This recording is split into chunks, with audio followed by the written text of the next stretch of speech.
meaning you want to become anything apart from you. That is pride. Repeat. Pride is you want to become of anything which you don't have. Si Lucifer, he would want to become a creator. 5 I will. Isaiah 14. Isaiah 14. Isaiah 14. Read, please, verses 3, 4, 5, 6. Right? Sa dihang papahulayon na kamo sa Ginoo sa inyong mga pag-atos, sa kasamok o sa inyong mga pagkaulipon, biay-biayan ninyo ang hari sa Babilon, niining musunod ng mga pulong. Natapos na gayon ang imong pagkamadaog-daogon o ang imong pagkabangis. Isaiah 14. Tago ba yung binabasa? Chapter 14. Isaiah 14. I want 12 to 15, I should say. Please, 12 to 15. 12 to 15. Chapter 14, verse 12 to 15. Now, Kung saan pagkahitabuan nga nahulog ka man ikan sa langit, o hari sa Babylonia, ang mahayag na kapugason, unsang pagkahitabuan nga napukad ka man, okay. ang daghan mang nasod ang ibong. Count the I will of Lucifer. Please count. Go ahead. Mingon ka man God sa imong usa ka ako sa langit, ibabaw pa sa kabituonan, o at ko dito kahimutan ang akong trono. Mulingkod ako sa bukid na itong itigummanan na ato sa layong amihanan. Usa ka ako labaw sa kapanganuran o may makigsama ako sa labing halangdon. Okay. Gamhanan Dios. Apan gitampo kay noon sa Sion sa kinahilagman sa pungaw o ang mga makakita kanimo motutok kanimo sa dagong kahibulong o mingon. Mao ba kini siya ang ikasilangan sa tibuok kalibutan o nakapapurog sa mga gingharian? Okay, hanggang doon lang sa 15. I'm sorry. Okay, thank you. How many I will? You see? Ito yung ego. Just to cut it short, ego. Pride. I want. Imagine, who is Lucifer? Lucifer is a creation. Who created him? God. God created him holy. If you turn your Bible, Ezekiel. Okay? God created him holy. In the book of Ezekiel, you will notice that when God created him, God created him holy. Okay.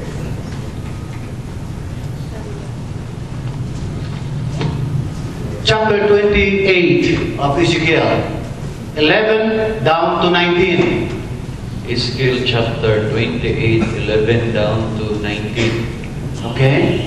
Moreover, the word. Okay, kunya giingnan pa gayon ako sa Ginoo. Tao kay bala ang hari sa Tiro nga Okay. ang Ginoong Dios. Hari sa Tiro is a symbolism.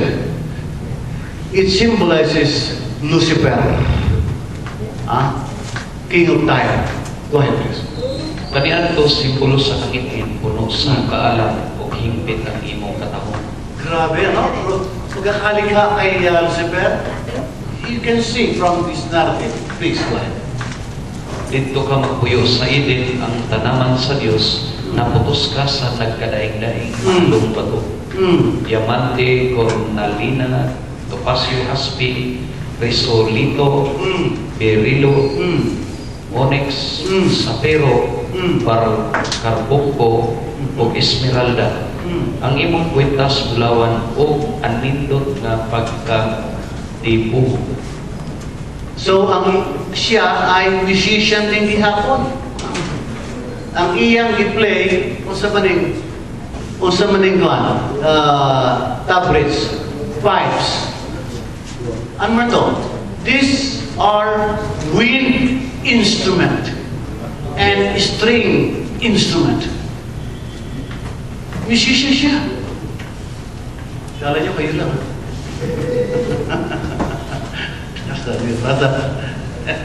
Oh.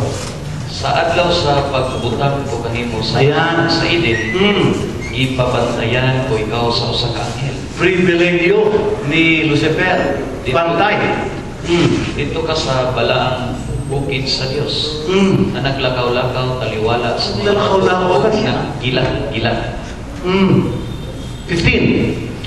Wala ini masaway sa imong So, thou art perfect. panlihok hangtod nga nakasaran ka. You see, perfecto siya pagkakaliga sa kanya ay perfecto. Walang labis, walang kulang. But there was, what's up now? There was a time na siya ay naging imperfecto. Question, when was the time that this perfect Lucifer now become imperfect or sinner? When was the time? Come, go ahead. 16. 16. Tungod sa pag-uswag sa imong patigayon, nahimo kang bangis o nagpakasala ka. Usa ipakaulawan ko ikaw o isalibay gikan sa bukid sa Dios o gihinginlan ka sa mga anghel na nagbantay gikan sa mga bato na nagkilang-kilang. Nagarbuso ka tungod sa imong katao o giusikan mo ang imong kaalam tungod lamang niini. Itampog ko ikaw sa yuta o hukasan katubangan sa mga hari aron masudong ka nila pag-ayon tungod sa kadaghan sa imong kalapasan o sa kadaotan maong gipatigayon mong mga patigayon ipasidan mo ang imong mga simbahan usa ipasipadaan mo ang imong mga simbahan usa isunod ko ikaw sinakisihan sa tanang mga nakakita kanimo. Ang tanan na kailang kanimo nahibulong sa imong gidangatan miabot na gayon ang makalilisang mong katapusan o mahanaw ka sa hangtod sa hangtod. Thank you. The question a while ago is, okay, God created Lucifer perfect. Not only perfect, he was so beautiful. Intelligente. At siya ay musician pa kang Ginoo. Privilege, honor siya. Daghan siyang binigay na pribileyo ng God. Pero nagkaroon siya ng intensyon to become like the Creator. Isaiah 14. I will. Okay? Now, so, kining perfectong creation na si Lucifer, naging makasalanan. The question a while ago is, when was the time na yung perfectong si Lucifer ay naging makasalanan? When was the time? Go back to verse 16. Okay. There's one word, very important word there. Awesome na word, yeah. Ang sabi niya nang ang iyong kalakal ay lumago. Kalakal. Business. Okay, if I will ask you, kung saman sa inyo ang meaning ng business or kalakal or merchandise, what do you know of? Profit. What else? What else? Pera. What else? Okay. Yan ang meaning ninyo. Tama kayo. Pero sa mentalidad ng mga Diyo, dili na ang meaning ng merchandise. Kasi sa Hebrew, from the original manuscript, This is Regula. Regula.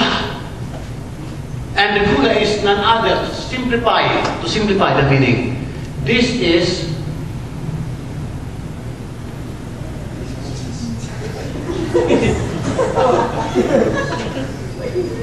that is merchandise. That is Regula. That is the meaning of.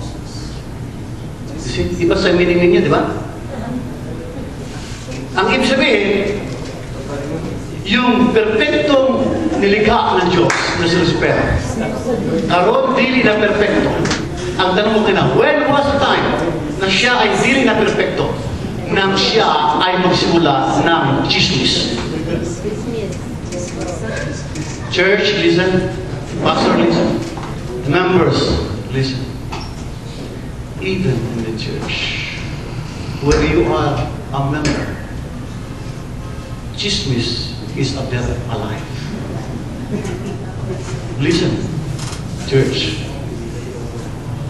Don't play with satanic game. This is the game of Satan. Chismis. Please, listen to me. Don't play it.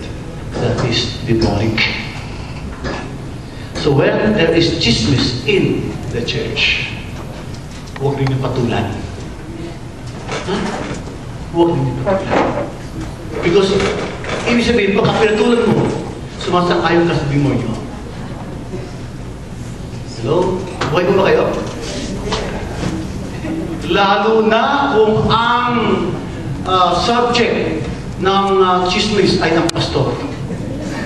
Please, stop it. In the name of Jesus. Satanic na. Diabolic na. Demonic na. Ito yung panahon ng mahulog si Satanas sa kasalanan. Na para makuha ninyo, lalo ninyong makuha, no? Makuha. Okay. Pastor, halika muna. Halika na. Yan.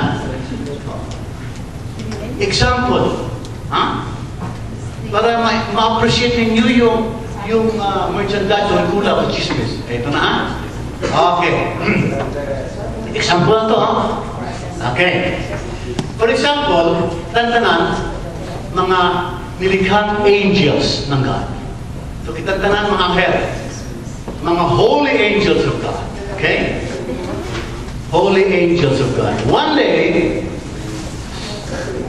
ating palagay, example na to, si Pastor John, ito si Lucifer. Halimbawa lang. Okay. Si Lucifer. Lagyan natin si Pastor, o si Anghel.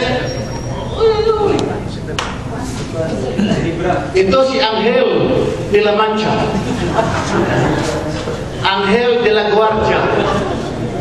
Anghel de la Pispis. Anghel de la Merced. May mga pangalan ng anghel niya, no? Kahit sa Biblia, wala pa yun na Michael, Archangel, si Gabriel. Now, may mga pangalan sila, no? One day, ito rin yung meaning ng Regula or chismis, ha? Okay. Lumapit si Lucifer kay Anghel de la Guardia. Yan, lapit siya. Yan. Lumapit si Lucifer na ang sabi kay Anghel de la Guardia, uy, Anghel de la Guardia, grabe yung ating bossing. Bossing natin. Nagtarin ito ni Creator. Nangako siya sa akin ng isang linggo. Nangako. Pakakalim daw niya ako ng siopaw. Pero hangtod ka rin. Wala. Anghel de la Guardia, sinungaling siya. Huwag ka maniwala sa kanya. Maniwala. Chismis. Chismis na yun. Okay. Doon siya kay Anghel de la Kakbay. Okay, lapit si Lucifer. Alam mo, Anghel de la Pispis. Grabe ang ating bossing na yan. Kahapon. tinadyakan ako dito, sakit. Eh, wala namang ginagawa mo sa, ito nga, lumahat kasi, gaganon-ganon naman. Anong diwasa niya? Chismis. But still, chismis. Lapit dito, El Angel de la Mancha. Ay, Angel, yung atong dito, at bossing, napakasinungaling. Grabe. Grabe. Alam mo, ang sabi niya sa akin, bibigyan niya mo ng 1 milyon. Hanggang kayo mo lang. Huwag ka naman naman sa iya. So, iyan ang chismis. Hanggang nilapitan niya kayong lahat ng mga hell. Just to tell you na hindi siya worthy na paniwalaan. Hindi siya worthy na sambahin. Baka siya ay somebody na sinungaling, tinatadyakan, siya isa man talaga sa totoo lang, wala naman siya ginagawa ng gano'n. Tama? Now, okay. Sandali. Ano ang chismis? Ano ang chismis? Okay, ang chismis dito. Simple lang ang meaning. To get your sympathy to him so that that person, that somebody up there will make what? Sinungaling. Walang kwenta. Anak ang chismis. Simple lang itong halimbawa nito. Ito ang ginawa. So, anak si Lucifer. Kinuha ang inyong simpati. At nung nasa iya na ang inyong simpatiya, ang sabi ng Lucifer, let's go! Agawin natin ang power sa iya. Ana ang kodita. Bakit? Gusto niya kasi na maging kagaya niya, creator. Creator will remain creator. Creation will remain creation no matter what. Wala pa tayo makikita sa Biblia na yung creation naging creator at yung creator naging creation. No way. Tama? Ana ang rekula. So, thank you, Lord. Whenever there is a rekula sa church, lalo na kung ang subject ng rekula, chismis ay ang pastor, please! Members, listen to me. Huwag rin ipatulan. Why? Pagkat pinatulan mo, mapatol ka rin kay Satanas. Nilalaban ng mga Diyos, sumasang-ayon ka sa demonyo. So, nagiging alagad ka ng yawa. Huwag mo naman yan! Anak ang merchandise kalakal. Okay? Yun lang, simple lang to. Diyan na simulang magbalaglag, gasala. Okay? Ano sabi niya? I want to be like him. No, hindi na po pwede dahil itinapon na siya sa atong binasa sa Ezekiel. Mula sa langit, itinapon siya. Sa Yuda. Wala na siya pag-asa na makabalik pa. Okay? Wala siya dun sa Holy Mountain of God. Inalis sa iya ang mga mamahaling mga bato na iyang dress, clothing, araw-araw. Inalis. Pero yung kapangyarihan niya na binigay ng Diyos sa iya, nakuha niya ito. Umalis. So yung kapangyarihan ng demonyo, ito yung binigay ng Diyos sa kanya nung siya ay Lucifer pa. Okay? Kaya may kapangyarihan din ng demonyo, ang Satanas. So don't play with him around. Ha? Don't play. So, makikita niyo rito kung gaano ang epektong nagawa nung isang nilikha na nagkasala. Nung hindi na siya pwede maging Diyos, ano ang iyang resulte sa babae? Doon sa halaman natin, Uy, Eva, tingnan.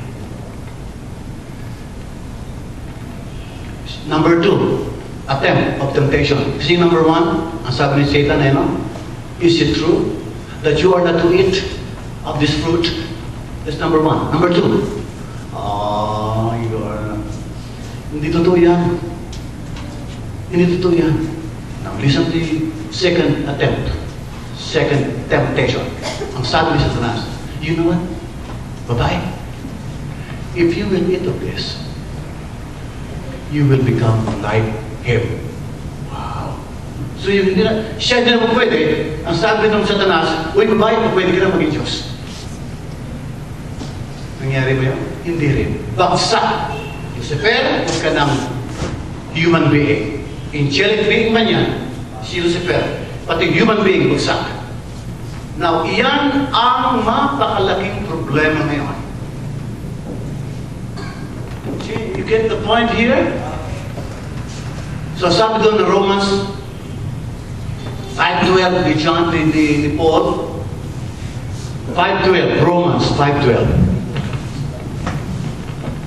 For one man, Romans chapter 5, 12, 12. verse 12.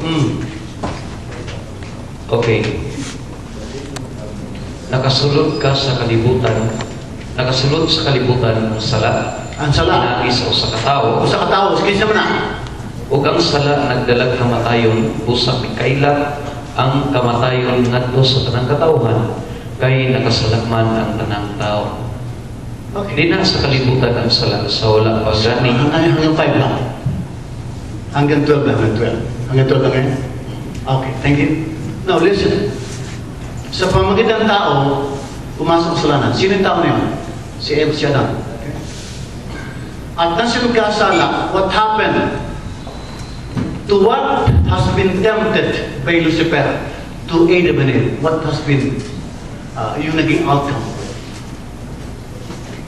Hindi lang si Adam at si Eva ang napahamak. Pati tayo napahamak.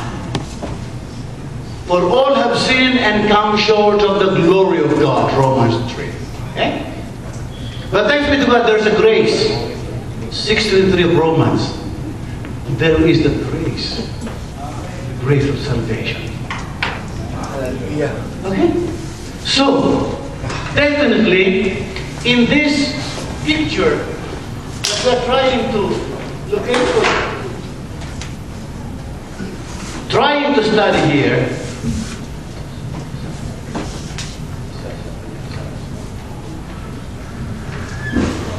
you see the program of God, all about salvation.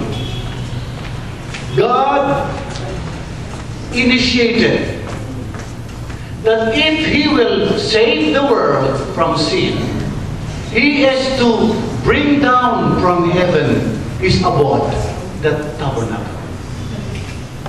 It is the only way by which mankind, full of sin, could be saved. Without which, there is no salvation. Acts 4:12, for there is no name given under heaven by which everyone will be saved. Only the name of Jesus. So, klaro ang tudlo ng banal na kasulatan sa amin. So, this calls for your attention. Because in this pattern, in this tabernacle, you will see the clear picture, the clear teaching of salvation. Thanks be to God, because there is salvation. We will be freed from all of these sins, the pride of life, the lust of the eyes, and the lust of the flesh. We will be freed from Satan's power. We will be, and this is the meaning of salvation, we will be freed from eternal fire. Ikalimang meaning ng salvation, we are now free from the law. Amen. Amen. Hello? We are now totally free from law. Because there are many, many things that the law cannot do for us. Don't you believe that? For example, salvation. The law cannot save you. Because there is only one who will save you. And that is the Lord Jesus Christ. Hello? Not law. Law was given to us in order for us to be taught. on how to be going up there, on how to behave like a Christian should be. Galatia, chapter 3. Okay, open your... There is the purpose of the law. And this is the purpose of the law to us, not to save. Galatians, okay? Chapter 3. And this is the word of God about the law. Okay. Chapter 3, verse 24. Chapter 3, verse 24. Usa ang balaod maoy nagdumala kanato hangtod sa pag-abot ni Kristo. Aron maisip kita sa Dios nga matarong pinaagi sa pagtuo. Ano man ang purpose ng law? Anong purpose ng law for us? He asks us what? Yeah, He asks us guide. Okay. Example. Yung couple, yung asawa, si Pedro at si Petra. Yan. Naay sila son, nag-aaral sa elementary. Si Petrito. Si Pedro at si Petra naay kasambahay. Ang kasambahay ay si Juana. Kasambahay is patulog, right? Dahil walang oras si Pedro at si Petra, ihatid si Petrito sa school. Ipaubaya ng mag-asawa ang paghatid kay Petrito sa school. Ang maghatid ay si Juana. Si Juana ang law. So ang layunin lamang, ang trabaho lamang ng law ay to guide us to the Savior. Klaro man ang sabi. Schoolmaster or in Greek, pedagogos. Pedagogos sa Greek. Kaya yung mga taong they are after the law or after they are walking under the law. Mga igsoon, okay, this is the law. Okay? From this part to this part is the so-called 1,500 square cubit. Kanang measurement. Ang measurement niya, measurement yan. Let us go with our, okay. Let me see. Let me check.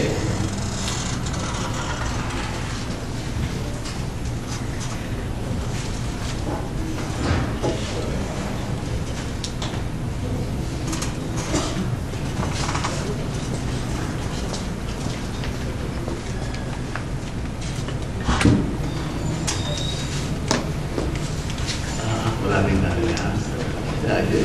Just for a while.